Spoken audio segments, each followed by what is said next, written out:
दोस्तों नमस्कार। दोस्तों मैं विमल शाही आप सभी लोगों का अपने चैनल में स्वागत करता हूं और उम्मीद करता हूं कि आप लोग सब लोग स्वस्थ होंगे एवं मस्त होंगे। सभी राष्ट्रवादियों और सनातनियों से ये निवेदन रहेगा कि आप लोग मेरे चैनल को सब्सक्राइब कर लीजिए और वीडियो को लाइक एवं शेयर भी कीजिए। दोस्तों हम लोग बात करने जा रहे हैं राहुल गांधी के बारे में।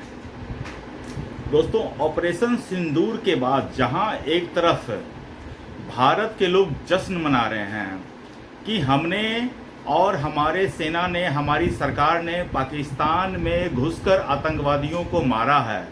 करीब 100 से ज़्यादा आतंकवादियों को मार गिराया गया है। पाकिस्तान में आतंकवादियों की लाशों की लाइन लगी हुई हैं। आतंकवादियों के लाश पर वहाँ के कर्नल, जनरल, बड़े बड़े मंत्री आंसू बहा रहे हैं। पाकिस्तान खुद मान रहा है कि हमारे कितने एयरवेज को तबाह कर दिया गया है।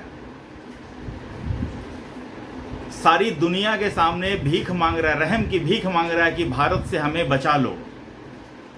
और यहाँ पर भारत के प्रमुख विपक्षी दल के नेता जो हैं, लोकसभा में नेता प्रतिपक्ष जो हैं राहुल गांधी, वो पाकिस्तान से सवाल पूछने की बजाय भारत सरकार से ही सवाल पूछ रही हैं। पाकिस्तान के कितने जहाज हमने मार गिराए हैं, एयरक्राफ्ट मार गिराए हैं, ड्रोन मार गिराए हैं, राहुल गांधी को इस बात से कोई लेना देना नहीं है। राहुल गांधी बल्कि उल्टे सरकार से ये सवाल पूछ रही है कि पाकिस्तानियों ने आपके कितने जहाज गिराए हैं, पाकिस्तानियों ने आपके कितने ड्रोन गिराए हैं, आपके कितने लोग मारे गए हैं, आपने कितने आतंकवादियों को मारा। राहुल गांधी की चिंता ये नहीं है कि हमने 100 से ज़्यादा आतंकवादियों को पाकिस्तान में मार गिराया। राहुल गांधी कह रहे हैं जो 4 आए थे उनमें से कितने मारे हैं। भैया जब मारा जाता है तो गिनती थोड़ी ही न किया जाता है कि वो 4 हो सकता है कि आप उनको पहचानते हो। आप जाइए वहाँ की सबकी लाशें देखिए और पहचानिए कौन कितने हैं। अब भारत सरकार का ये काम थोड़े न है कि सबको पहचान के मारे। वो तो बल्क में मारते हैं भैया। हमारे भारतीय सेना बल्क में काम करती हैं, एक बार में जब भी 200-400 से कम नहीं मारती हैं।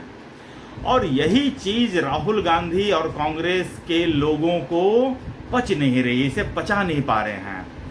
इसलिए जब से पाकिस्तान ने ये कहना शुरू किया है एक्चुअली कि हमने भी भारत के 5 जहाज गिरा दिए गए हैं, भारत में राहुल गांधी जो है असीम मुनीर का नकाब ओढ़कर क्वेश्चन पूछ रहा है।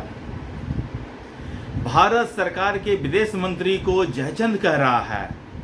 भारत सरकार के विदेश मंत्री को जयचंद कहने का मतलब ये है कि आप सीधा सेना क्यों कह रहे हैं, गद्दार बोल रहे हैं। राहुल गांधी को जब इतनी समझ नहीं है तो विपक्ष के लोग उसे अपने सिर पर क्यों बिठा रहे हैं। राहुल गांधी को अगर समझ इतना ही रहता तो क्या वो 90 चुनाव हारते? क्या नहीं हारते। राहुल गांधी वो अनगाइडेड मिसाइल हैं जो घूम फिरकर अपने ही देश पर गिरते हैं, और यही राहुल गांधी हर बार करते हैं। राहुल गांधी और कांग्रेसियों का ये कहना है कि ऑपरेशन सिंदूर किया गया तो बीच में ही क्यों रोक दिया गया। हमें पाकिस्तान पे क्यों रोक दिया गया। ये रोका नहीं गया है, ये सिर्फ पॉज बटन दबाया गया है कांग्रेसियों। इसमें किसी तरह का सीज फायर नहीं किया गया है। आपके जैसा नहीं है कि अभी तक आधा कश्मीर पाकिस्तानियों के कब्जे में है। आपके नाना सब कांग्रेसियों के नाना जवाहरलाल ने यही न किया था। हाँ? और कहते हैं कि पाकिस्तान को नहीं छोड़ना चाहिए। 26/11 मुंबई अटैक में भारत के बेगुनाह 166 से 200 लोग बेगुनाह थे। बीच रोड पर उन्हें गोलियों से छलनी कर दिया गया, मौत के घाट उतार दिया गया। कितने पुलिस अधिकारी मारे गए हैं। उस समय मनमोहन सिंह इतने बड़े पावरफुल थे कि भैया अमेरिका को झुका देने वाली कांग्रेसी सरकार है, उन्होंने चू शब्द नहीं बोला था। पाकिस्तान को डोजियर पे डोजियर चलता गया, यहाँ से भेजते गए भैया ये लो हमारे तरफ से सबूत, हमारे तरफ से सबूत। और जब सारे सबूत पाकिस्तान के सुप्रीम कोर्ट में पहुंचे तो उन्होंने एक लाइन में कह दिया कि ये सारे सबूत फर्जी हैं, खत्म, टाटा बाय बाय। तो इस तरह के तो काम कांग्रेसी करते हैं, और अभी कांग्रेसी और पाकिस्तानी की दोनों एक ही भाषा है। आप अगर आंख बंद करके बयान सुनेंगे तो आप ये कह नहीं सकते हैं कि ये आदमी जो है ये भारत का है या पाकिस्तान का है। बताइए, कांग्रेस के अध्यक्ष मल्लिकार्जुन खड़गे कहते हैं कि ये जो ऑपरेशन सिंदूर था वो छिटपुट युद्ध था, जैसे कि राहुल गांधी के पप्पा को कांग्रेस श्रीलंका में सैनिक लोग एक मतलब कि मारा था, तो इस तरह की छुटपुट लड़ाई थी। इंदिरा गांधी ने जो लड़ाई लड़ा था वो महायुद्ध था, विश्व युद्ध था, और ये छिटपुट लड़ाई थी।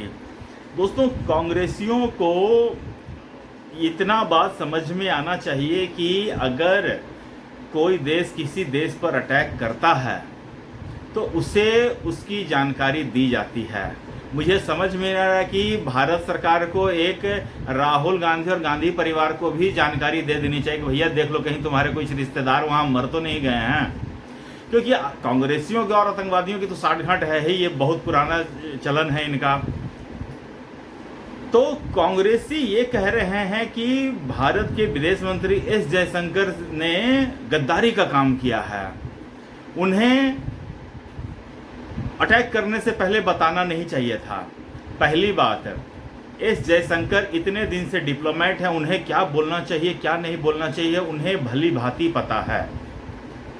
दूसरी बात, अगर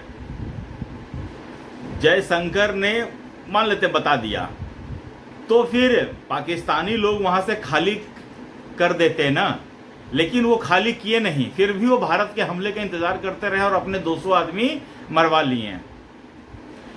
जिस दिन से 22 अप्रैल के दिन जब पहलगांव में घटना घटी थी, उस दिन से लेकर 7 मई तक पाकिस्तान ये भली भांति जानता था कि भारत उसके ऊपर अटैक करेगा। पाकिस्तान के मीडिया में हर दिन ये चल रहा था कि भारत एक हफ्ता में करता है अटैक, या 10वें दिन करता है अटैक, या 15वें दिन अटैक करता है, और सब सीरीज से देख रहे थे कि जब उरी में था तब 8 दिन में किया अटैक, जब बालाकोट में घटना घटा था तो 12 दिन में किया। तो सब यही सोच रहे थे कि इस बार मतलब कि 15 दिन में अटैक होगा, और 15वें दिन अटैक हो गया। तो ये सारा चीज़ तो पाकिस्तान पहले से ही एजम्पशन करके बैठा हुआ था कि भारत कार्रवाई करेगा, क्योंकि वो जानते हैं कि यहाँ पर जो देश है सशक्त नेता के हाथों में है। मनमोहन सिंह जैसे कमज़ोर और वीक प्राइम मिनिस्टर हमारे यहाँ नहीं था। हमारे यहाँ नरेंद्र मोदी जैसे साहसी और हिम्मत वाले प्राइम मिनिस्टर हैं, वो बदला लेंगे। ये बात तो गारंटी है भैया, मोदी की गारंटी है ये, इसमें सबको तो मानना पड़ेगा, एक पेज पर आना पड़ेगा। तो आखिर कांग्रेस असीम मुनीर का नकाब ओढ़कर क्यों बैठी हुई है? कांग्रेस और भाजपा के बीच जहां इन दोनों को पार्टियों को भी एक पेज पर होना चाहिए था, देश का एक प्रतिनिधि मंडल अलग अलग देशों का दौरा कर रहा है वहां पर पाकिस्तान को एक्सपोज करने के लिए, और यहां कांग्रेस अपने ही देश में पाकिस्तान को सीज फायर दे रहा है, ऑक्सीजन सप्लाई कर रहा है।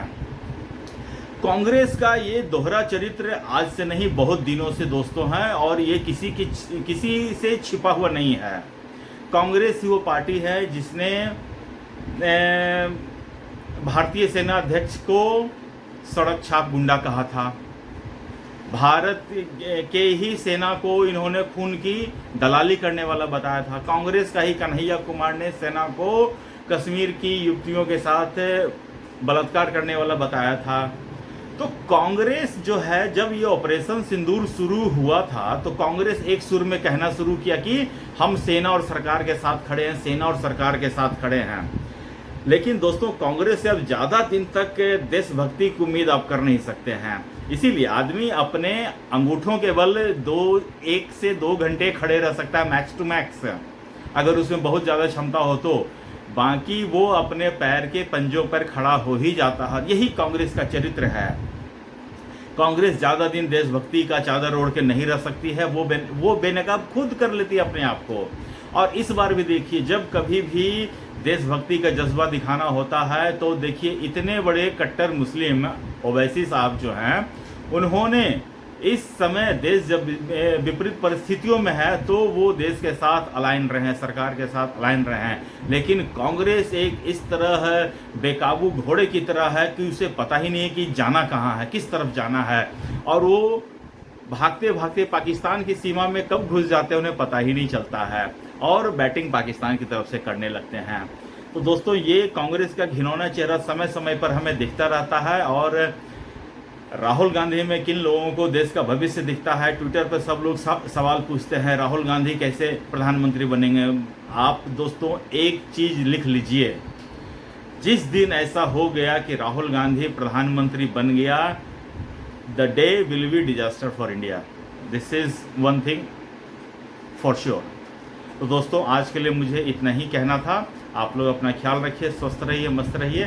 तब तक के लिए नमस्कार, बाय।